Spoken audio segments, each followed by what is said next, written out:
Aduh, mau tes.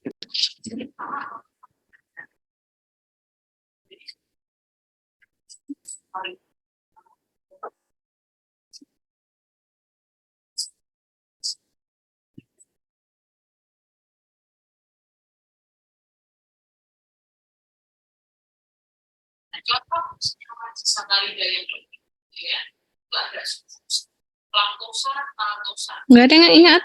Prosa itu terdiri dari dua sakarida. Sakaridanya apa? Bulan gimana? Mau menambahkan yang tadi? Jadi sel B akan mengenali antigen, ya. Setelah itu dia akan menjadi apa? Setelah mengenali antigen.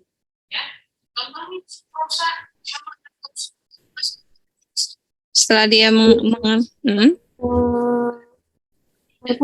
plasma ya, Bu? Iya, bagaimana dia menjadi sel plasmanya? Proses apa yang dijalani sampai dia menjadi sel plasma setelah bertemu antigen? Dan satunya adalah sakarida dengan pasang. Yang lain? Aduh, gawat nih. Adean? Kalau maltosa itu yang ada juga. Ya, Adean? Bisa?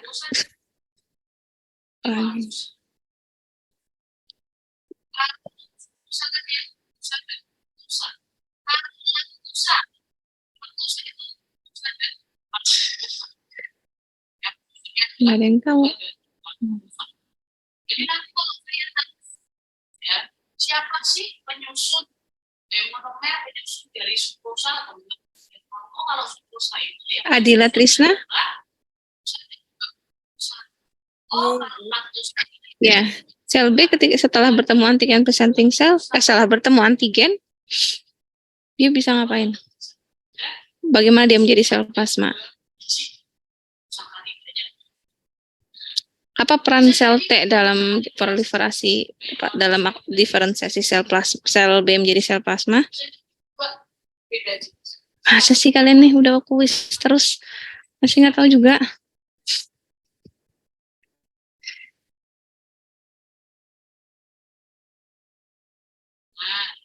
Gracie?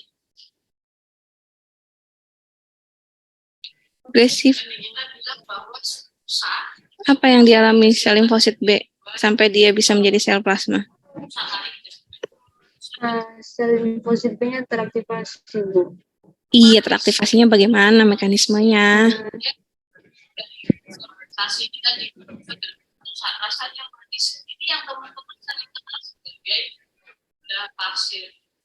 Nggak ada yang nyantol.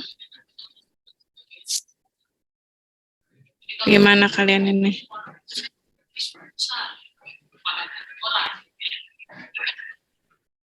Adean, gimana Adean? Gawat.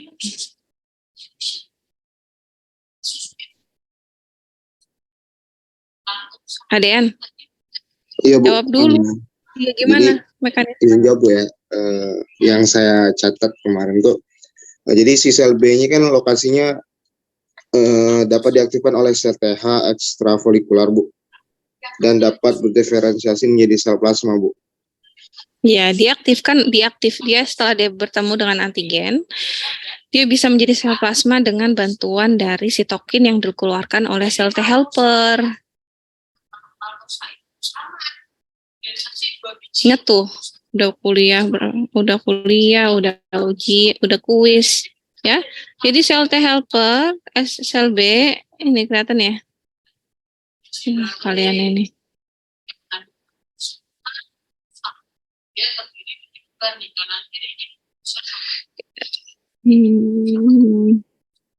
Ini kalau sel B, jadi sel B kan pertama mengenali antigen nih. Sel B mengenali antigen.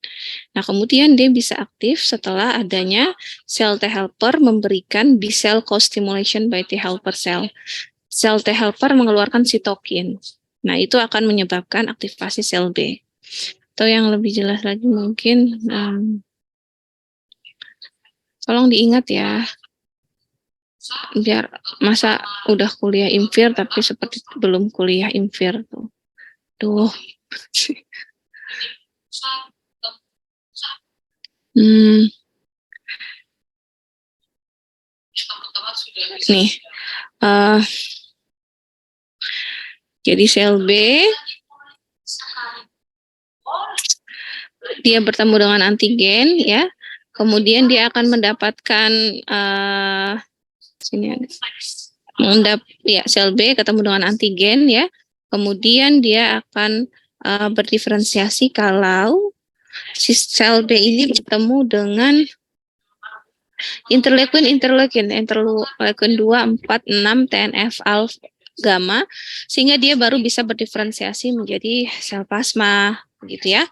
Sementara sel T helper sendiri untuk dia dapat aktif dia harus diperkenalkan antigen oleh antigen presenting cell. Gitu ya, antigen presenting cell itu akan memperkenalkan antigen, presentasikan antigen kepada sel T helper. Makanya sel T helper akan menjadi sel T helper yang aktif sehingga dia bisa mengeluarkan sitokin untuk diferensiasinya sel B. Ya, tolong diingat. Jadi kalau sel B, bagaimana dia bisa menjadi aktif? Dia bertemu dengan antigen. Ya, setelah dia bertemu dengan antigen, dia akan bertemu dengan sel T helper yang sudah aktif sehingga mampu mengeluarkan sitokin yang akan mengaktifkan sel B. Ya, sel B yang aktif oleh sitokin dari sel T helper dan bertemu dengan antigen tadi, dia akan berdiferensiasi menjadi sel B yang efektor, yaitu namanya sel plasma, mampu mengeluarkan antibodi. Itu ya. Sementara sel T helper sendiri untuk dia menjadi aktif bisa mengeluarkan sitokin, dia harus bertemu dengan APC, dendritic cell. Ya. Kemudian kalau sel T sitotoksik ya, kalau ini sel T helper ya. Ini sel T helper yang tadi saya bilang dia harus bertemu dengan dendritic cell. Kemudian setelah bertemu dengan dendritic cell dia akan mengeluarkan interleukin 2 ya, untuk mengaktifkan diri dia sendiri menjadi T helper efektor. Ya. Sementara kalau sel T sitotoksik bagaimana? Sel T sitotoksik itu pertama dia akan dipertemukan dengan antigen oleh si dendritic cell. Ya, kemudian itu setelah dia bertemu dengan antigen dari dendritic cell, dia akan perlu sitokin help from T helper cells. Dia akan diberikan sitokin oleh T helper. Jadi mirip kayak sel B. Ya, mirip kayak sel B, cuman kalau sel B dia bisa mengenali antigen tanpa bantuan antigen presenting cells. Gitu ya. Tapi dia sel T sitotoksik sama sel B sama-sama membutuhkan sitokin dari sel T helper untuk dapat menjadi sel T atau sel B yang efektor, yang aktif. Sel efektor itu ciri-cirinya apa? Kalau sel T sitotoksik efektor, ciri-cirinya dia bisa membunuh sel yang terjangkit penyakit. Kalau sel B, ciri-ciri dia efektor adalah dia bisa mengeluarkan apa? Mengeluarkan apa? Antibody. Antibody. Oke, sudah bisa ya? Bulan bisa diulang penjelasan saya tadi singkat? Jadi sel B itu ketika mengenali antigen, dia akan berdiferensiasi jika bertemu dengan interleukin sehingga nanti jadi sel plasma. Terus interleukin yang dikeluarkan oleh sel T helper. Interleukin yang dikeluarkan oleh Sel T helper. Ya, oke. Ya, terus Nanti dia bisa jadi kalau sel B kalau sel T apa sel B yang belum sinyalnya nih saya.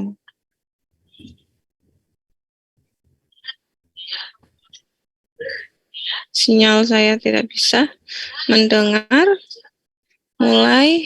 Saya kalau sinyalnya jelek saya nggak bisa dengar suara kalian. Oke, ya mudah-mudahan sudah bisa dipahami ya tadi ya. Kalau suara saya masuk ya? Nanti kalau misalkan mau jawab atau mau tanya, itu bisa langsung chat ya. Saya kalau sinyalnya jelek, nggak bisa dengar suara kalian. Segalang gitu karakteristik sinyal jelek saya. Ya, oke. Jadi tolong itu diingat. Ya, itu adalah ringkasan dari mekanisme aktivasi sel T dan sel B. Tolong itu terus diingat ya, karena itu akan selalu diperlukan untuk pemahaman selanjutnya. Oke, kalau suara saya nggak terdengar, tolong dikasih tahu ya. Oke, sekarang kita belajar toleransi imunogenik. Apa sih toleransi imunogenik? Toleransi imunogenik itu adalah sifat dari sistem imun untuk dapat menahan dirinya ketika tidak ada bahaya. Ya, jadi praktisnya adalah bagaimana sistem imun membangun dirinya untuk tidak menyerang ketika tidak ada bahaya. Misalkan ketemu dengan self antigen. Self antigen itu misalkan adalah sel insulin, hormon insulin. Kalau dia bertemu dengan hormon insulin, bagaimana supaya dia itu tidak menyerang hormon insulin? Ya, kalau dia bertemu dengan mikroba yang tidak berbahaya, mikroflora normal dalam jumlah sedikit, bagaimana caranya supaya dia tidak menyerang? Kalau dia bertemu dengan protein dalam susu yang diminum, susu sapi yang diminum, bagaimana supaya dia tidak menyerang protein susu yang diminum? Karena itu adalah makanan tidak berbahaya. Yaitu adalah mekanisme toleransi imunogenik. Ya, kegagalan dalam proses pembangunan toleransi imunogenik akan menimbulkan penyakit autoimun ataupun hipersensitivitas. Ya. Nah, mekanisme toleransi ini slide-nya sedikit ya, tetapi rumit sekali, sama seperti aktivasi limfosit rumit.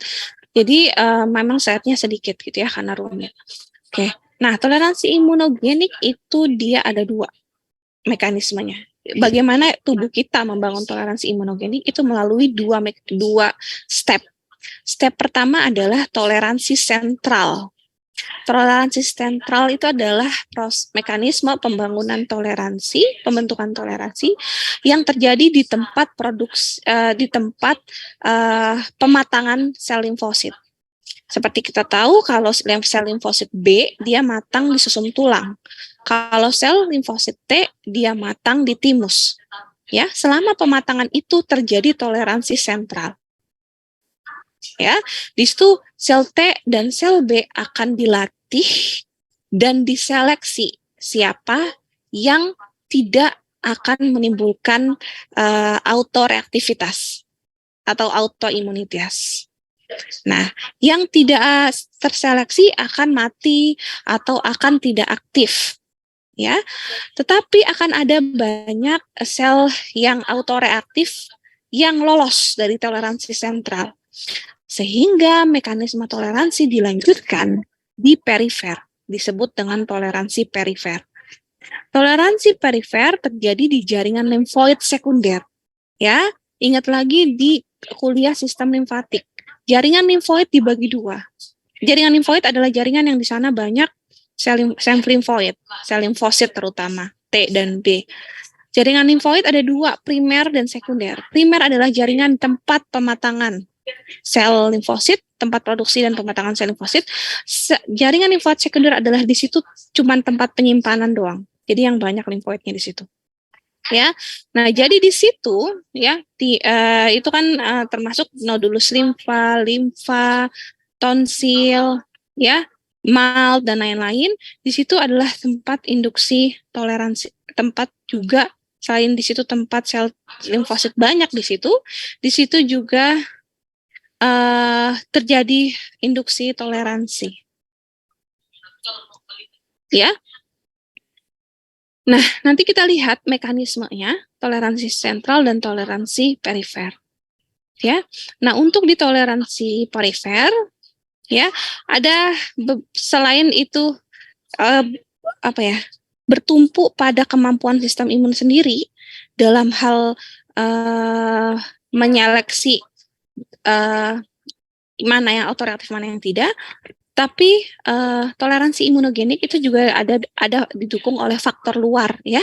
Yang pertama misal kalau dosis dari antigen tersebut terlalu rendah atau terlalu tinggi, maka itu akan menginduksi toleransi. Gitu ya. Atau misalkan ikatan antigen itu terhadap MHC, ada yang ingat apa MHC? MHC adalah tangannya si antigen presenting cell dalam memegang antigen dalam proses presentasi antigen ke sel T atau sel B. Itu kan ya?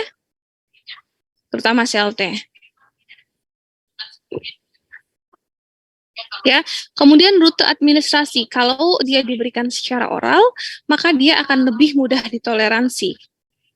Ya, ingat kemarin pelajaran respon imun pada mukosa, karena pada pemberian sesuatu melalui oral, ya, nanti dia akan bertemu dengan banyaknya APC di daerah GALT, ya, di mana di situ APC-nya saya sempat bilang dia bisa menginduksi toleransi jika dalam kondisi steady state, artinya dalam kondisi tidak ada inflamasi.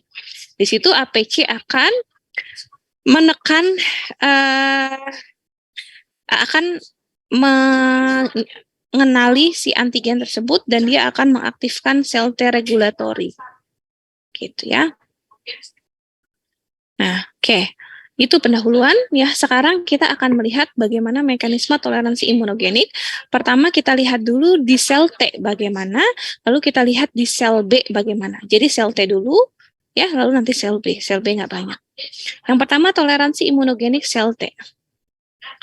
Nah, ini riweh sekali yang di sini nih ya.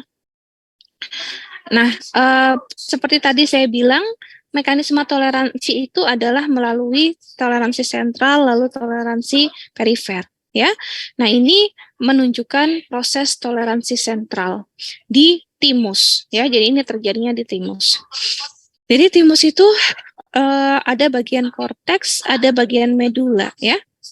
Nah, toleransi sentral dibagi menjadi dua mekanisme, ya, yaitu mekanisme seleksi positif, ya. Mekanisme toleransi sentral dibagi dua tahap. Tahap yang pertama adalah seleksi positif, tahap kedua adalah seleksi negatif. Oke, seleksi positif ini terjadinya di korteks. Seleksi negatif terjadinya di medula. Ya. Tujuan atau prinsip dari seleksi positif di tahap pertama ini adalah memilih sel limfosit, melatih dan memilih sel limfosit untuk dapat mengenali antigen yang diperkenalkan oleh antigen presenting cell melalui MHC. Ya, jadi prinsip dan tujuan seleksi positif adalah melatih dan memilih sel limfosit T yang mampu berikatan dengan antigen yang dibawa oleh MHC-nya si APC. Prinsipnya seperti itu. Sementara kalau seleksi negatif, tujuannya adalah memilih atau menyeleksi sel limfosit T yang tidak berikatan dengan antigen sendiri, self antigen dari tubuh di sendiri secara kuat, yang tidak berikatan secara kuat dengan antigen dari tubuh sendiri.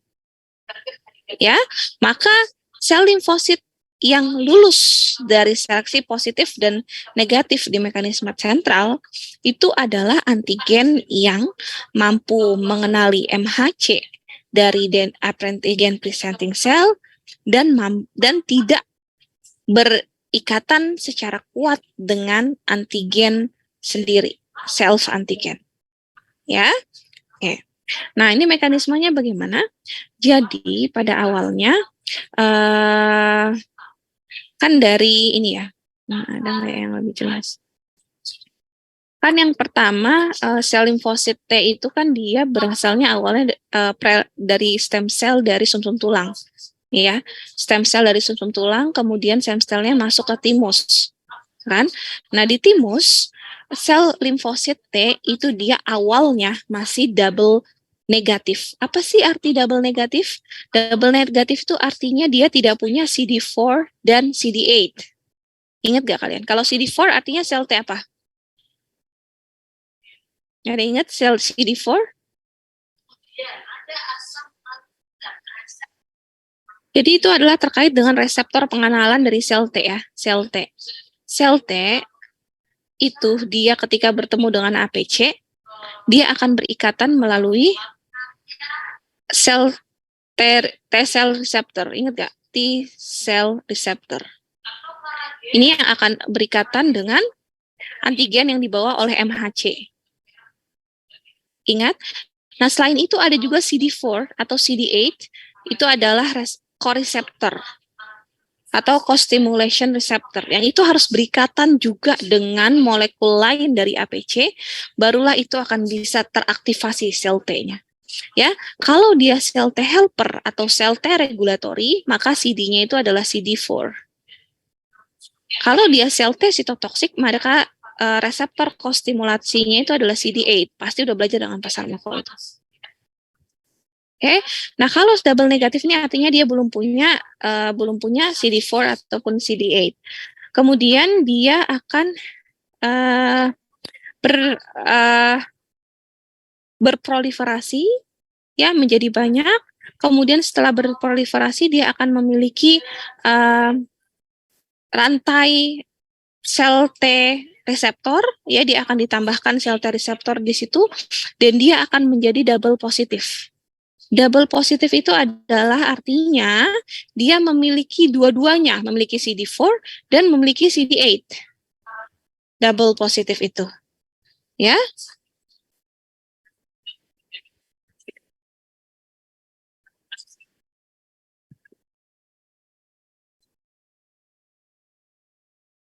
Oke.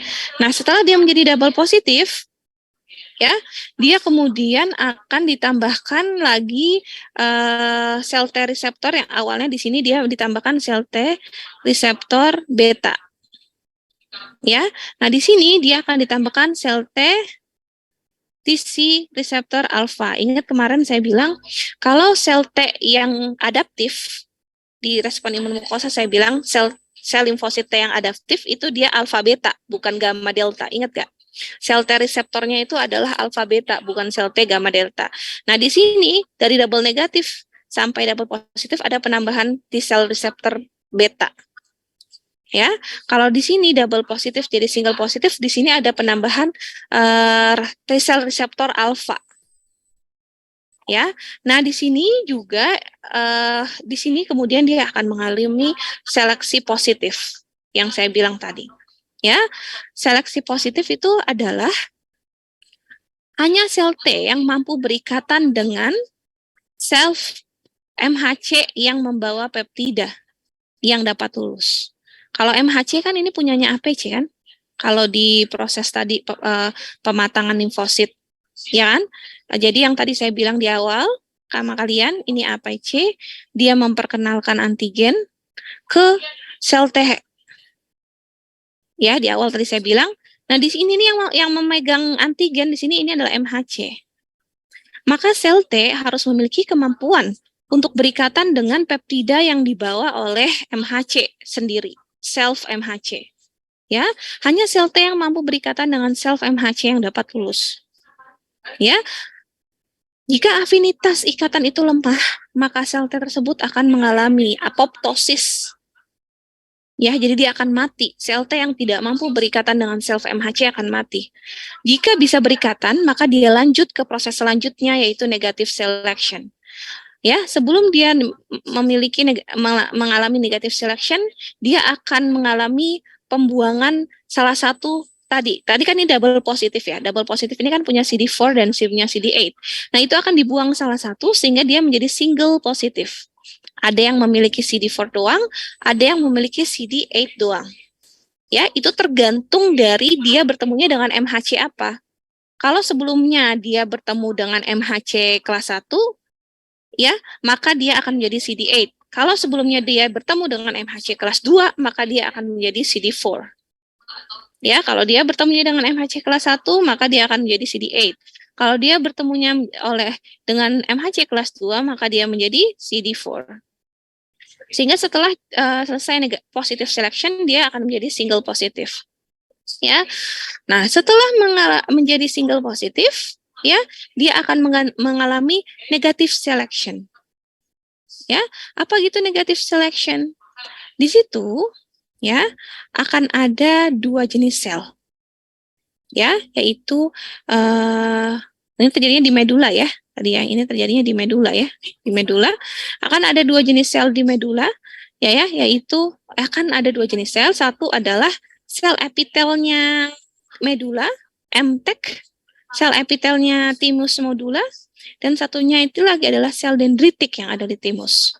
Ya, kedua sel ini akan memegang self antigen. Self antigen itu artinya setiap sel yang ada di tubuh kita itu diperkenalkan satu persatu.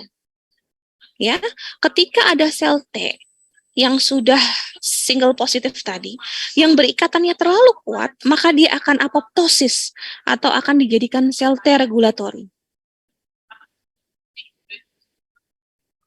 Itu bisa dipahami? Kalau tidak bisa dipahami, minta diulang, tolong di chat ya. Karena saya nggak kedengeran kalau ada yang ngomong.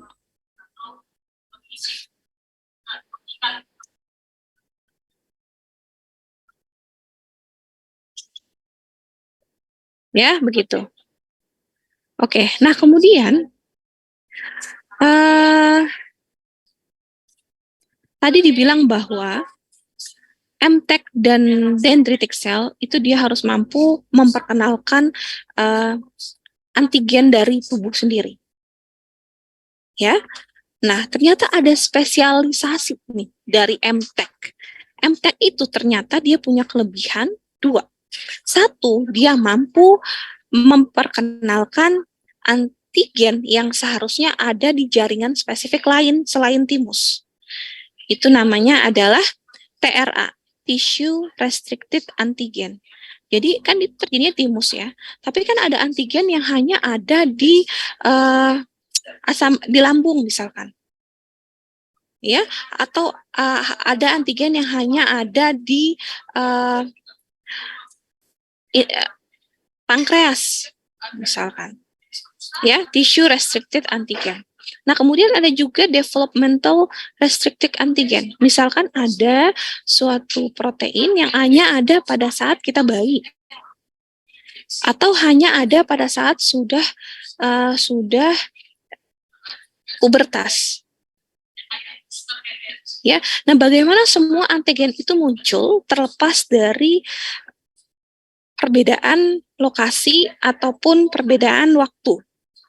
Nah, ternyata MTEC memiliki gen namanya AIRE, regulator transkripsi.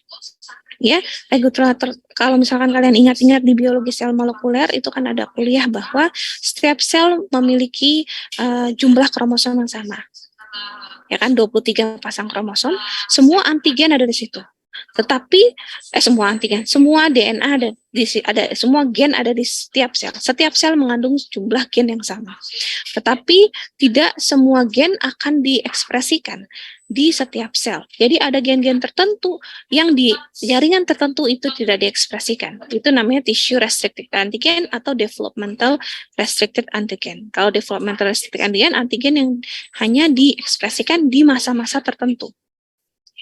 Ya, nah ternyata kalau di si MTEC, sel MTEC ini dia punya AIRE, autoimmune regulator, di mana AIRE ini mampu mengaktifkan transkripsi gen-gen yang seharusnya tidak ditranskripsi di timus, atau gen-gen yang tidak seharusnya diekspresikan sebelum dia dewasa. Ya, nah sehingga MTEC ini mampu memperkenalkan semua jenis antigen untuk mencegah autoimunitas tadi. Ya, dan kemudian MTEC juga bisa mentransfer antigen itu ke thymic dendritic cell. Ya, nah itu adalah toleransi sentral. Ada yang ingin bertanya? Kalau ingin bertanya di chat ya, karena saya tidak bisa mendengar. Oke.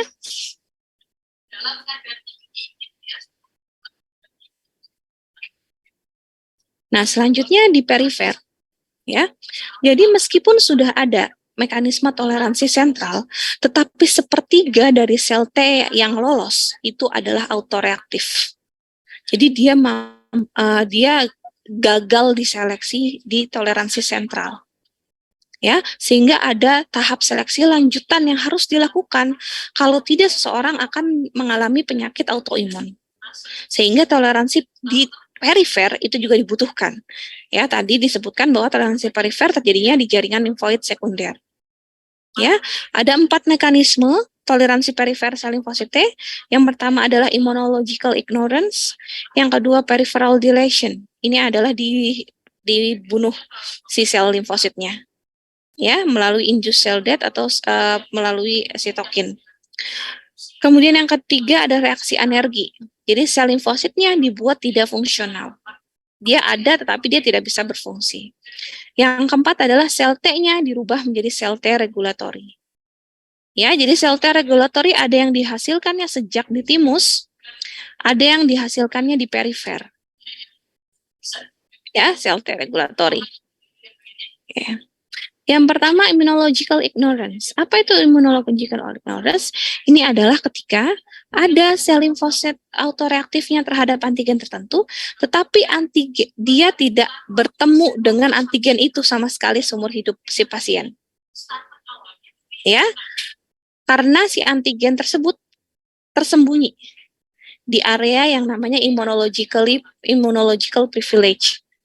Ya, di area di mana tidak bisa secara normal dihampiri oleh sel limfosit.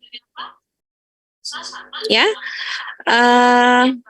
jadi immunological ignorance itu disebabkan karena sel limfosit autoreaktif itu ada, tetapi dia by destin karena sehat, semua struktur barrier selnya itu sehat, maka dia tidak bisa bertemu dengan antigen tersebut. Ya, karena antigen itu nyumput, misalkan dia nyumput di otak, di dalam blood-brain barrier, ya, atau dia di testis, di dalam barriernya testis yang khusus, yang menyebabkan dia tidak bisa masuk si sel-sel limfositnya, atau dia ada di mata, gitu ya. Pokoknya yang ada lokasi-lokasi yang ditutup oleh hambatan khusus yang tidak bisa sel limfosit masuk di situ tersebut. Itu akan menimbulkan immunological ignorance, kecuali jika suatu saat barrier itu rusak, sehingga itu akan menyebabkan antigen bertemu dengan sel autoreaktif tadi dan terjadilah autoimun. Ya, itu sederhana mekanismenya. Pertanyaan dari Meselin, faktor apa yang menyebabkan meningkatnya seseorang terkena autoimun? Ya, kalau dari yang sudah kita pelajari tadi, faktor yang pertama adalah mutasi pada AIRE.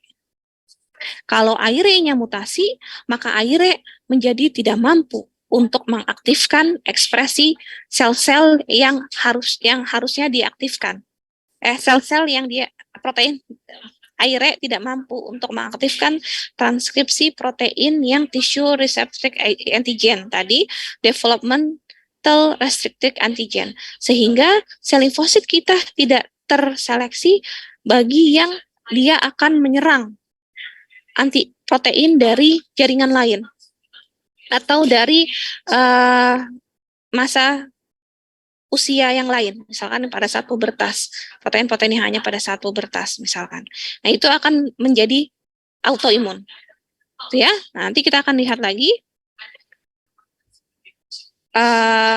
faktor-faktor lain ya yang sudah kita pelajari, yang sudah tadi dibahas itu. Oke. Jadi sebenarnya kalau terkait dengan autoimun, intinya adalah kesalahan pada proses toleransi imunogenik. Bisa disebabkan oleh apa? Kebanyakan adalah mutasi pada gen-gen tertentu. Mutasi berarti disebabkan oleh apa? Bisa keturunan, kedua bisa paparan karsinogenik. Ya, sehingga kalau mau dicek itu kenapa bisa autoimun? Susah sekali. Karena itu terjadinya sudah lama mungkin ya, dan itu baru terpaparnya pada saat itu. Jadi sulit untuk di-trace back kenapa. Tapi kalau kita cari core-nya yang diketahui sampai sekarang itu adalah mutasi sebenarnya pada gen-gen yang berperan pada toleransi imunologik. Yang tadi contohnya adalah AIRE. Ya, mutasi bisa disebabkan oleh apa? Bisa keturunan, bisa adanya perusakan oleh agen-agen karsinogenik. Ya. Oke. Ini tadi kita belajar ini ya, toleransi perifer ya. Nah, kemudian ada peran APC dalam toleransi imunogenik. Ya, jadi tadi APC perannya adalah memperkenalkan antigen kepada sel limfosit T kan, ya, sehingga sel limfosit T-nya menjadi aktif setelah dibantu juga oleh sitokin dari sel T helper, ya kan? Sehingga APC berperan penting dalam aktivasi sel imun. Nah, ini yang kita pengen lihat. Kalau APC berperan nggak dalam toleransi imunologik, ya? Nah, APC yang berperan dalam toleransi imunogenik itu adalah sel dendritik. Ya, jadi sel dendritik itu ada sel dendritik yang matang, yang mature, ada sel dendritik yang immature.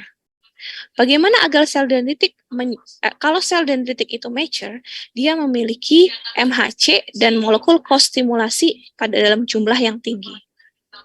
Ya, jadi dia MHC-nya untuk megangin antigen, molekul kostimulasinya untuk berikatan dengan CD4 atau CD8 dari sel T. Ya, dia harus punya itu dalam konsentrasi yang tinggi. Baru dia disebut mature.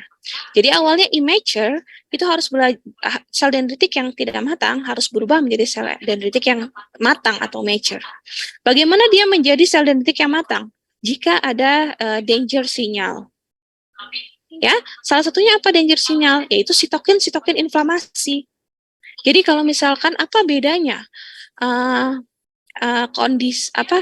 respon imun ketika ada patogen dengan adanya jika ada mikroba patogen atau mikroba flora normal dalam jumlah yang sedikit. Kalau mikroba normal dalam jumlah yang sedikit, dia tidak akan mengeluarkan menyebabkan kerusakan, atau faktor toleransinya tidak akan menyebabkan kerusakan yang menyebabkan inflamasi, yang mengeluarkan sitokin inflamasi. Tetapi kalau mikroba patogen, dia akan menyebabkan inflamasi, kerusakan pada jaringan, ya, keluar sitokin inflamasi yang itu menjadi danger, yang akan merubah sel dendritik immature menjadi sel dendritik mature. Ya. Nah, kalau kondisinya adalah tubuh bertemunya dengan mikroflora normal yang jumlahnya tidak banyak, yang dia tidak menyebabkan kerusakan, maka sel dendritik tidak akan berubah menjadi mature.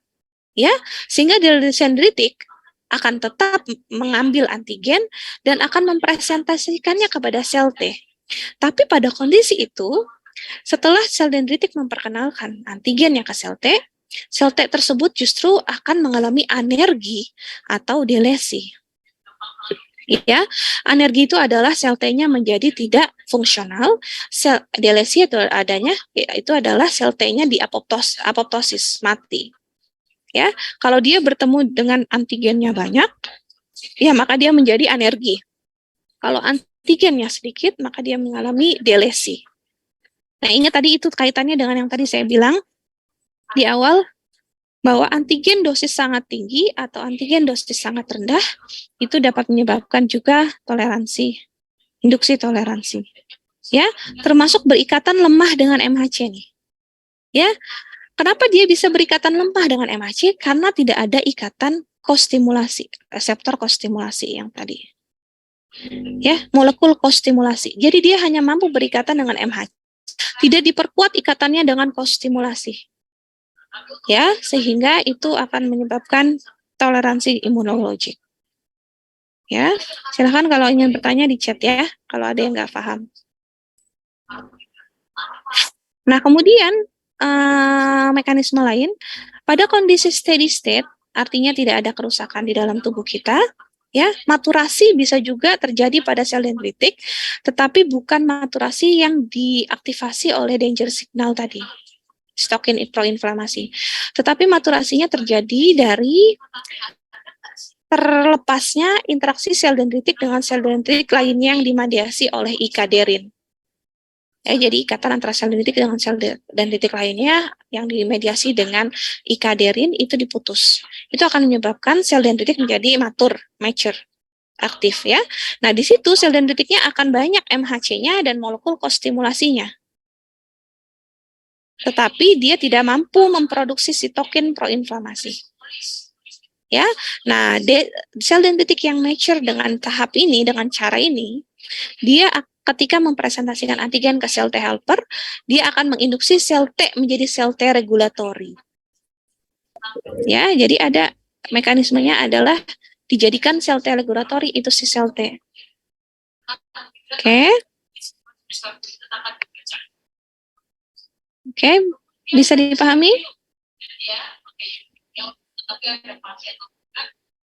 Ini entah saya ajaib nih, kalau nggak ada sinyalnya agak jelek dikit, saya nggak bisa dengar suara.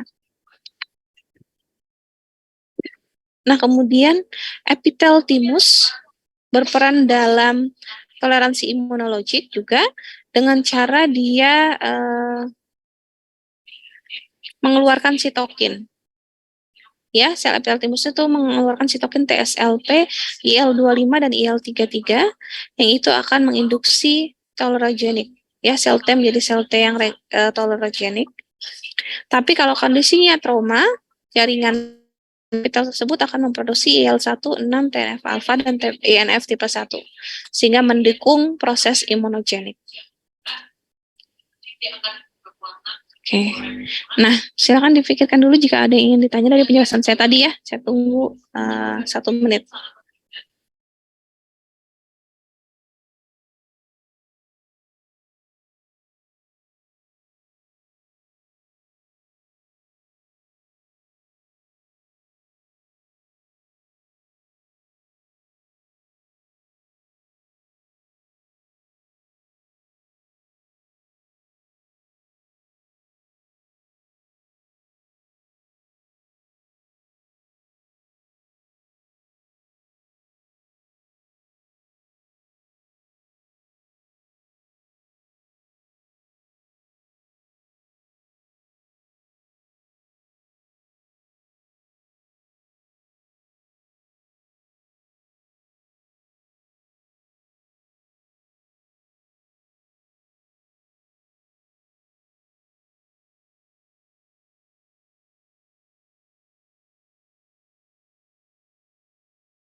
Ya, ada yang ingin ditanyakan tidak?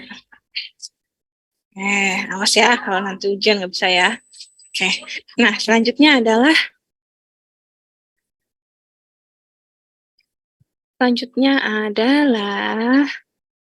sel T regulatory. Ya. Nah, ini tadi adalah disebutkan bahwa sel T regulator ini adalah salah satu mekanisme toleransi. Ya.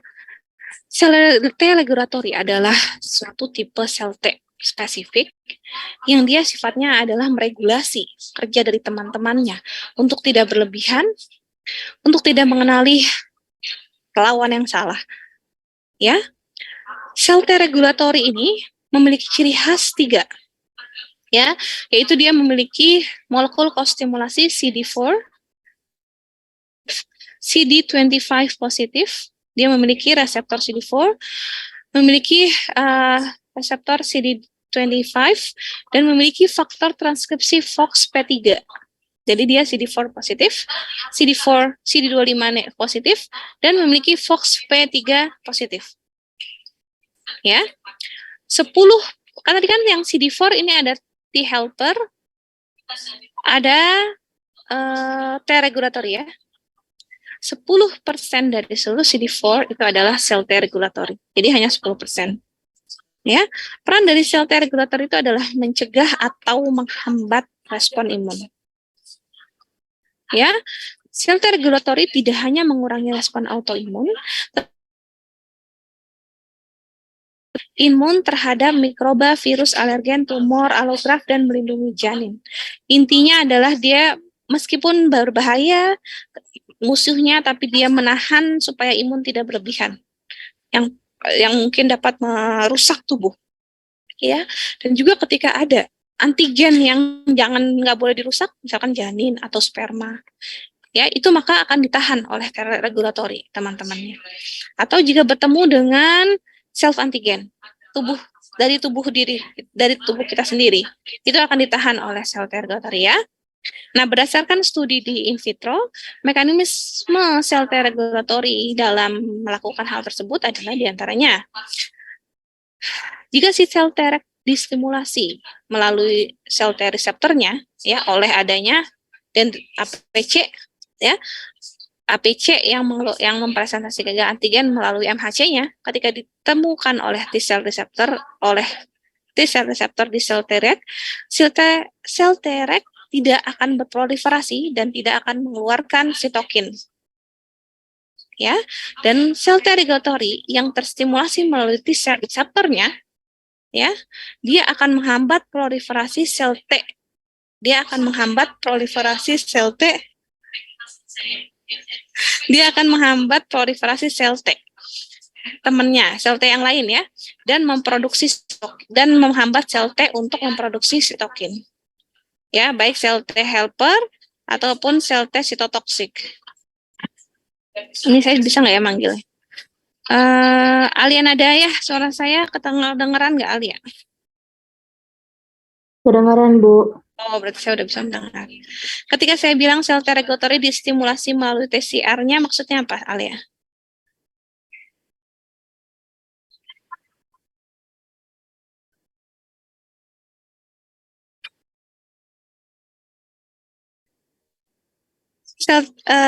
Alia, ketika saya bilang sel T regulatory terstimulasi oleh TCR, apa maksudnya? Alia dengerin nggak tadi saya jelasin?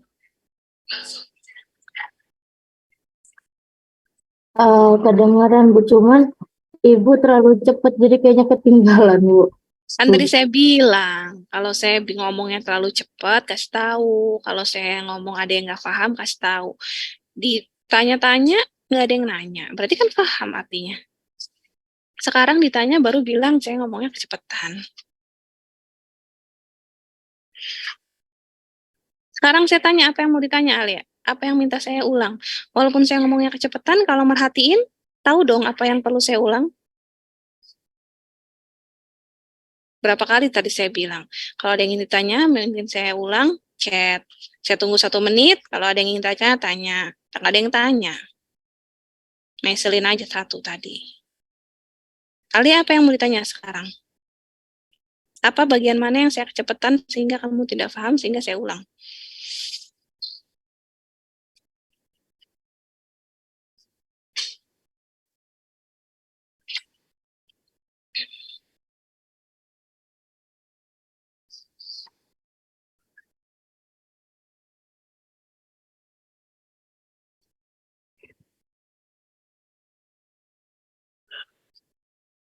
Ya, Alia apa yang ingin ditanya? Oke, saya jawab dulu pertanyaan Putri, setelah itu Alia nanti tanya apa yang mau saya ulang ya, karena tadi katanya cepat saya ngomongnya.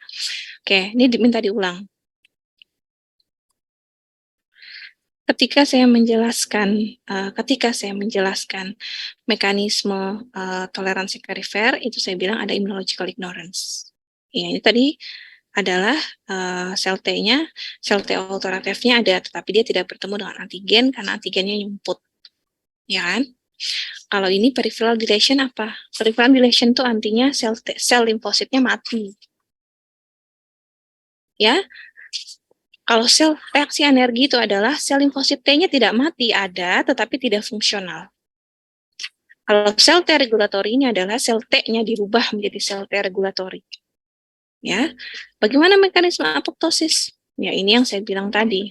Salah satunya adalah ketika APC, sel dendritic immature, tidak mampu mature karena tidak ada danger signal.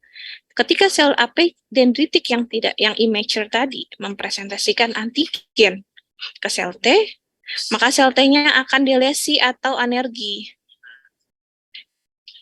yaitu peripheral deletion. Peripheral deletion adalah sel limfosit T-nya apoptosis setelah mengalami proses diantaranya bertemu dengan sel dendritik yang immature. Itu. Bagaimana sel T bisa tidak mature? Ketika dia tidak ada danger signal. Bisa dipahami, Putri Aulia? Baik, Ibu. Terima kasih, Bu. Oke, Alia, apa yang ditanya, Alia? Bagian mana yang saya perlu ulang karena kecepatan?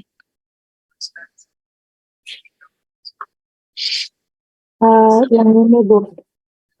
Toleransi perifer sel T, yang bagian mekanisme itu tadi itu sempat kepotong-potong juga, bukan sinyal juga. Iya, yang Iya, yang mana? Toleransi sel T yang mana? Dari tadi ngomongin toleransi sel T. Nah, maksudnya yang perifer, yang sel T regulatori itu Bu, yang mekanisme itu. Sejak dari sel T regulatori. Sejak dari slide ini aja. Oh, Ya, yang sebelumnya paham. yang ini Bu, yang sebelumnya Bu, yang tadi ada toleransi perifer sel T, itu kan ada mekanismenya, ada yang immunological ignorance, terus peripheral deletion, terus reaksi anergi, sama sel T regulatori. Alia, tolong di chat karena suaranya putus-putus ya. Karena saya jawab. Ya, jadi apa yang bagian apa saja ya, lebih dari satu nggak apa-apa. Apa saja yang tadi kecepatan sehingga tidak paham, itu di chat semuanya ya, Alia ya. Nanti saya jawab. Oke. Elvira, apakah bisa diulangi untuk bagian double negatif yang ditambahkan sel T vektor beta sebelum menjadi double positif dan bagian MTEK? Oke. Ya, siap ya. Nih, jadi toleransi imunologik itu kan terjadi di sentral dan di perifer. Kalau sentral itu artinya terjadinya di tempat lokasi produksi limfosit, ya. Ada di susum tulang kalau limfosit T. Ya, ditanya. Elvira bertanya terkait dengan mekanisme toleransi sentral lesnya si limfosit T terjadinya di timus, ya. Jadi intinya adalah awalnya timus yang masuk awalnya yang berada di timus itu dia double negatif. Artinya dia tidak memiliki CD4 dan tidak memiliki CD8. Ya, setelah itu dia berproliferasi. Setelah dia berproliferasi, dia ditambahkan sel T, reseptor sel T yang rantai beta. Di sini ada penambahan reseptor sel B yang rantai beta. Ya, setelah itu juga ada penambahan CD4 dan CD8. Sehingga dia menjadi double positif. Artinya dia punya CD4, dia punya CD8. Ya, setelah itu dia akan ditambahkan dengan TCR rantai alfa. Kalau tadi TCR lantai beta, ini TCR lantai alfa. Rantai alfa. Jadi ada dua sel T reseptornya rantainya yang itu akan memungkinkan dia mengenali presentasi antigen dari MHC. Ya, presentasi antigen dari MHC. TCR alfa, kemudian di sini dia akan mengalami negative selection. Positive selection. Ya, setelah mengalami positive selection, dia akan kehilangan salah satu CD4 atau CD8 sehingga menjadi single positif. Ya, setelah itu single positif akan mengalami negative selection. Nah, kemudian kalau dia lolos negative selection, dia akan lolos ya ke perifer. Kalau misalkan dia tidak lulus, dia akan apoptosis atau menjadi sel T regulatori. Ya. Ini pertanyaan Elvira. Double negatif yang ditambahkan sel T efektor beta dan bagian MTEK. Itu jadi double negatif ditambahkan rantai beta TCR, kemudian dia ditambahkan CD4 dan CD8 menjadi double positif.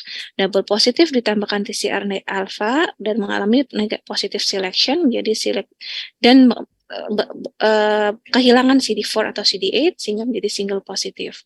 Kemudian single positif akan mengalami seleksi negatif. Ya. Kemudian toleransi positif itu adalah ketika sel T dicek apakah bisa berikatan dengan MHC. Ya, kalau dia lulus bisa berikatan, dia lolos. Kalau dia tidak bisa berikatan, dia mati apoptosis. Ya, sementara kalau negative selection adalah dia bertemu dengan MTEK. Ya, dan dendritic cell thymus. MTEK dan dendritic cell thymus akan memperkenalkan antigen dari tubuh diri sendiri, self antigen. Kalau si sel T-nya berikatan terlalu kuat dengan antigen yang dibawa oleh MTEK dan thymic dendritic cell, dia akan apoptosis atau menjadi sel T regulatori. Karena si MTEK dan thymic dendritic cell-nya membawa antigen dari diri sendiri, dari tubuh kita sendiri. Memperkenalkan hormon testosteron, memperkenalkan hormon insulin, memperkenalkan hormon melatonin dan lain sebagainya. Ya. Nah, kemudian MTEK memiliki AIRE. AIRE adalah regulator transkripsi yang mampu mengaktifkan transkripsi protein-protein yang harusnya tidak ada di timus, yang harusnya ada di bagian lain tubuh kita, atau yang harusnya belum ada pada saat itu, yang harusnya adanya pada saat dia dewasa misalkan. Nah, itu mampu dihasilkan semuanya oleh si AIRE, sehingga MTEK dan thymic dendritic cell mampu menguji reaktivitas sel T dengan seluruh protein yang ada dalam tubuh kita, apapun kondisi tubuh itu. Ya, bisa dipahami, Elvira? Bisa dipahami, Elvira?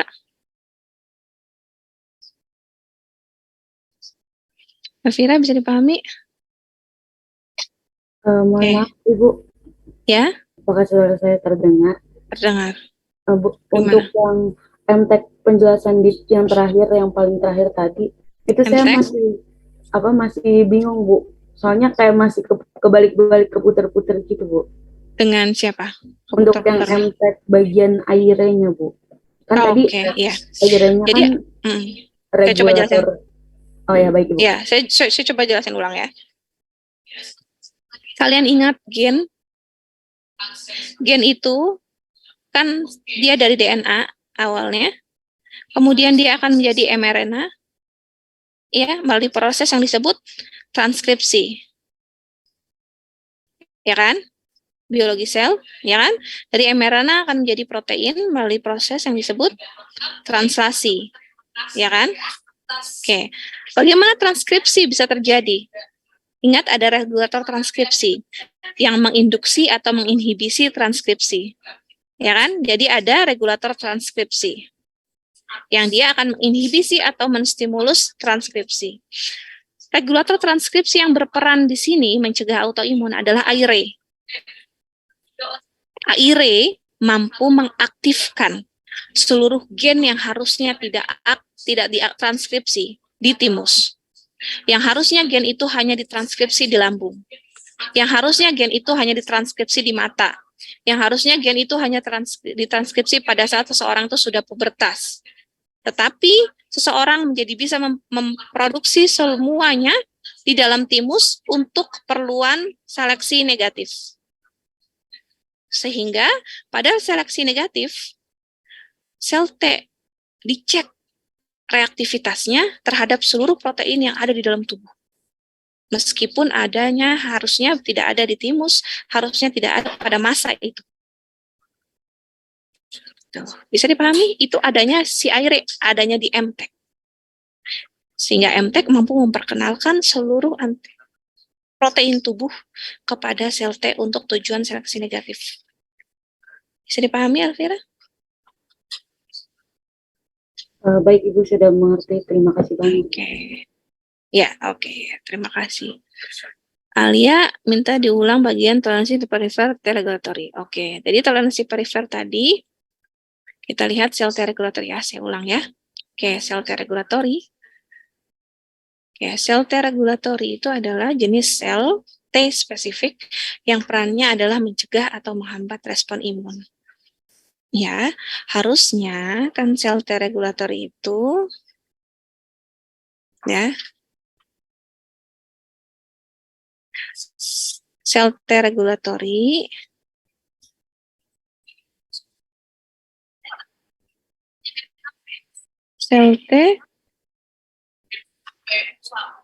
regulatory itu dia punya TCR ya. Sama seperti sel T lainnya dia punya TCR. Yang tadi ada alfa, ada beta, ada rantai alfa, ada rantai beta. Yang di sini akan diaktifkan ketika bertemu dengan antigen yang dibawa oleh MHC miliknya dan APC. Ya, semua sel T helper, sel T sitotoksik, sel T regulatory bisa aktif ketika bertemu antigen yang dibawa oleh APC melalui MHC nih. Ya. Nah, Kalau sel T helper dan sel T sitotoksik bertemu dengan antigen yang diperkenalkan oleh MHC-nya APC, maka sel T helper dan sel T regulatory, saya ulang ya, kalau sel T helper dan sel T sitotoksik bertemu dengan antigen yang dipresentasikan oleh MHC-nya APC, maka sel T helper dan sel T regulator tersebut akan beraktif, berdiferensiasi menjadi sel T helper yang efektor dan sel T sitotoksik yang efektor. Ya, tetapi khusus sel T regulatory, ketika dia TCR-nya bertemu dengan antigen yang dipresentasikan oleh MHC-nya APC, justru dia tidak akan mengalami proliferasi, ya, dan bahkan dia justru akan menghambat proliferasi sel T sitotoksik, sel T helper, dan menghambat mereka berdua untuk memproduksi sitokin. Bisa dipahami, Alia? Makanya tadi di awal banget saya tanya bagaimana mekanisme aktivasi sel limfosit B dan T. Ya, di awal tadi saya bilang mekanismenya adalah mereka bertemu dengan antigen yang diperkenalkan oleh APC dan bertemu dengan sitokin yang dikeluarkan oleh sel T helper 2. Sel T helper 1 atau 2. Ya, tetapi kalau sel T-nya regulatory, meskipun dia bertemu dengan antigen yang APC, dia tidak mengalami proliferasi dan diferensiasi. Dan dia bahkan menghambat sel T helper dan sel T sitotoksik untuk aktif. Bisa dipahami, Alia?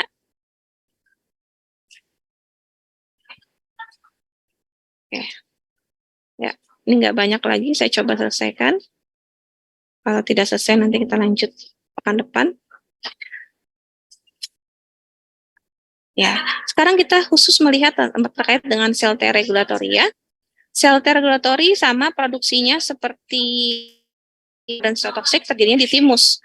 Ya, jadi awalnya double negatif, dia nggak punya sel CD4, CD8 menjadi double positif. Dia memiliki CD4, CD8, terus dia mengalami single positif, jadi single positif punya CD4 doang. Nah, setelah itu dia bisa ditambahkan CD28, 25 dan FOXP3. Ya, CD4 setelah dia single positif yang di tadi. Setelah dia single positif, setelah dia mengalami negatif positive selection dan single positif, dia akan ditambahkan CD25. Dia akan ditambahkan CD25 dan FOXP3. Dan di situ dia akan menjadi natural Treg. Ya, T regulatory yang dimatangkan sejak di timus disebut dengan natural Treg. Treg alami, N-Treg. Ya. Nah, tapi kalau misalkan dia belum memiliki CD25 dan CD4 FOXP3, dia langsung keluar dari timus, dia menjadi naif CD4+. Ya, nah ini ada yang menjadi Treg, ada yang menjadi T helper. Ingat T helper itu CD4. Kalau CD4 berarti T helper, kalau CD8 berarti T sitotoksik. Jadi ada sel T regulatory yang aktifnya adalah di luar timus. Ya, ini disebut induced Treg, I-Treg. Ya. Karakteristiknya adalah jika dia memiliki CD4, jika dia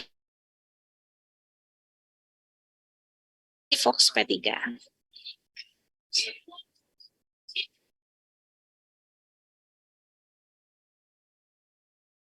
Nah, apa yang menyebabkan T helper tadi menjadi I-Treg, induced Treg, ya? Jika ada sitokin tertentu.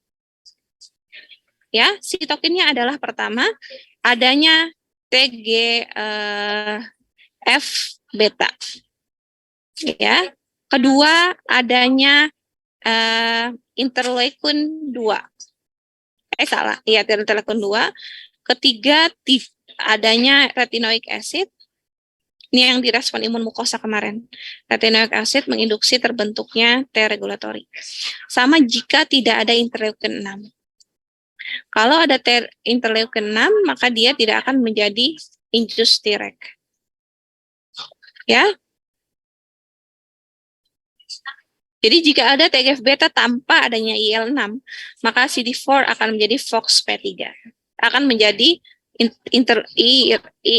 I-Treg yang memiliki FOXP3. Ya.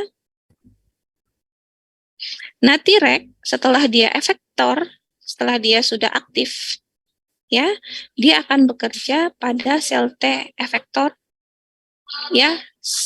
Jadi dia akan menghambat kerjanya T helper, dia akan menghambat kerjanya sel T sitotoksik efektor. Selain itu, dia juga bisa menghambat kerja sel dendritik, dia bisa menghambat kerja sel limfosit B, dia bisa menghambat kerja makrofag, dia bisa menghambat kerja sel natural killer T cell, sel mas, osteoblast, dan osteoklas. Jadi dia bisa menghambat kerja berbagai sel imun, termasuk dan juga ada sel osteoblast, osteoklas. Bagaimana cara dia bekerja? Ada 4 cara dia bekerja dalam menghambat teman-temannya. Pertama, dia memproduksi sitokin imunosupresif, sitokin yang akan mensupresi kerja teman-temannya. Sitokin apa saja itu? TGF-beta, IL-35, ya, dan IL-10. Tapi yang paling penting adalah TGF-beta. Dia bisa juga makan sitokin IL-2. Dimakan sitokin IL-2-nya sehingga IL-2-nya rendah. Ya, sementara tadi di awal kita belajar bahwa T sitotoksik dan sel B akan aktif hanya jika bertemu dengan interleukin 2 yang dikeluarkan oleh T helper. Ya, yang ketiga dia bisa melisiskan sel target dengan cara mengeluarkan enzim ganzim B, perforin, dan Fas dan Fas ligan. Ikatan antara Fas dan Fas ligan. Juga dia bisa menekan pematangan dan fungsi sel dendritik. DC itu sel dendritik. Dengan cara apa? Dia akan menghambat ekspresi molekul CD80 dan CD86. Yang ini akan menyebabkan sel dendritik mengekspresikan IDO. IDO ini akan mengkatabolisme triptofan menjadi kinurenin. Kinurenin ini toksik bagi sel T efektor. Ya, ekspresi IDO dapat diinduksi oleh CD152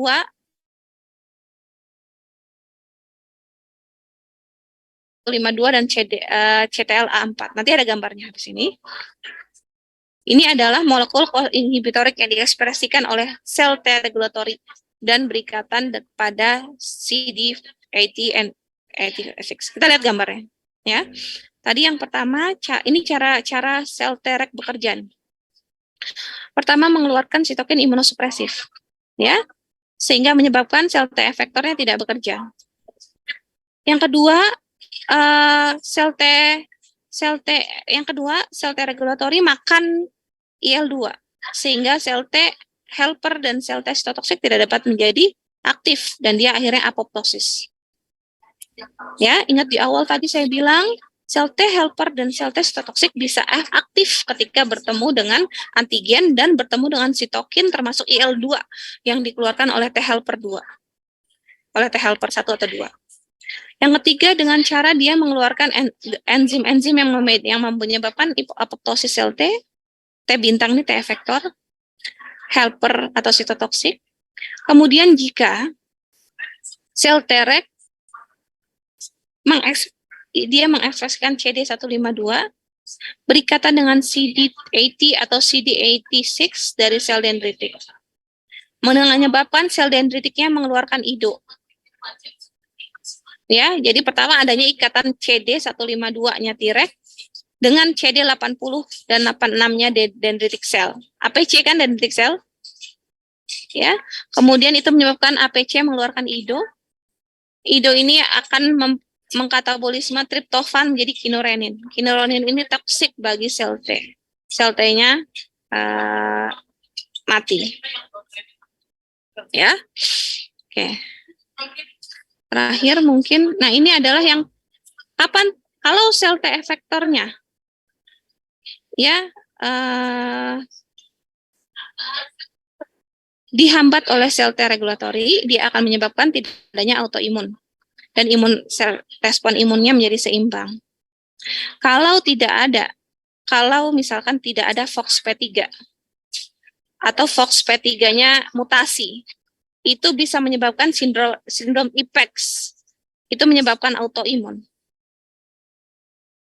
Kalau misalkan Treg-nya tidak bisa bekerja dengan baik, itu menyebabkan kondisi autoimun tertentu, misalkan rheumatoid arthritis, autoimun. Ya, atau misalkan efektor T cells-nya resisten terhadap sel T regulatory. Ya, maka itu juga akan menyebabkan autoimun. Jadi autoimun adalah ketika proses-proses yang tadi itu lemah, tidak bekerja, ya. Terakhir, saya coba selesaikan. Kalian ada praktikum nggak sekarang? Sepertinya 2 slide lagi. Oke, kalau ada luring, silahkan bilang ya. Saya izinkan untuk kita selesaikan. Terakhir, toleransi sel B. Ya, toleransi sel B ini mirip kayak sel T sebenarnya, ya, tapi tidak diketahui sedetail sel T mekanisme toleransi sel B. Tidak spesifik si sel T diketahuinya sampai saat ini ya. Mekanisme toleransi sel B itu apa saja? Clonal deletion, ya, di apoptosis dia setelah melalui seleksi negatif di sumsum tulang. Jadi mirip kayak seleksi negatifnya si sel T. Jadi dia mengalami seleksi negatif di sumsum tulang. Kalau dia terikat terlalu kuat dengan self antigen, maka dia akan delesi di apoptosis. Kemudian dia bisa mengedit reseptornya, ya, untuk tidak berikatan dengan self antigen. Reseptor editing. Kedua, dia bisa terinduksi untuk tidak fungsional atau anergi. Ketiga, dia yang bergantung pada sel T helper untuk aktif tadi di awal, bergantung pada sitokin yang dikeluarkan T helper di awal. Nah, sel T helpernya sudah ditekan aktivitasnya oleh sel T regulatory, sehingga sel T helpernya tidak bisa mematangkan sel B. Jadi dependensi sel B pada sel T. Ya, jadi ketika sel B itu menjadi anergi, ya, induksi energi, sel B itu tidak akan mampu berproliferasi dan memproduksi antibodi, hidup dia pendek. Sel B yang anergi bisa menjadi aktif dengan cara yang pertama, reseptor sel B-nya berikatan dengan antigen disertai dengan ikatan TLR4 reseptor lain yang ada di sel B untuk berikatan dengan LPS-nya bakteri. Ya, jadi adanya faktor virulensi bakteri yang menyebabkan ikatan tambahan dengan sel reseptor dengan sel B melalui reseptor selain BCR, selain B cell reseptor, misalkan TLR4, itu akan mengaktifkan sel B yang tadinya anergi menjadi aktif. Atau misalkan adanya aktivasi komplement, sistem komplement. Jadi sistem komplement kan biasanya aktif ketika adanya inflamasi. Sistem komplement yang aktif dia akan mengeluarkan salah satunya C3D, ya, komponen dari komplement. C3D ini bisa berikatan dengan reseptor di sel B CD21. Kalau sel B-nya berikatan dengan antigen pada BCR dia, plus ada ikatan CD21 dengan C3D, maka dia akan menjadi aktif, tidak lagi anergi. Ya, nah ini singkat ringkasannya. Limfosit B ketika bertemu self antigen dia bisa clonal deletion di sumsum tulang, ya, seleksi negatif, reseptor editing, dia mengedit reseptornya sehingga tidak lagi autoreaktif, tidak mampu berikatan dengan self antigen, atau dia bisa menjadi anergi dengan cara dia menurunkan ekspresi BCR atau meningkatkan ekspresi CD5. Ya, dia menjadi tidak fungsional. Atau dia juga tidak bertemu dengan T helper yang bisa membantu dia untuk aktif. Ya. Oke, dependensi sel T, sel B terhadap sel T, gitu intinya. Oke, sudah selesai dari saya. 1 menit, ada yang ingin bertanya? 1 menit mungkin saya tunggu sebelum saya akhiri.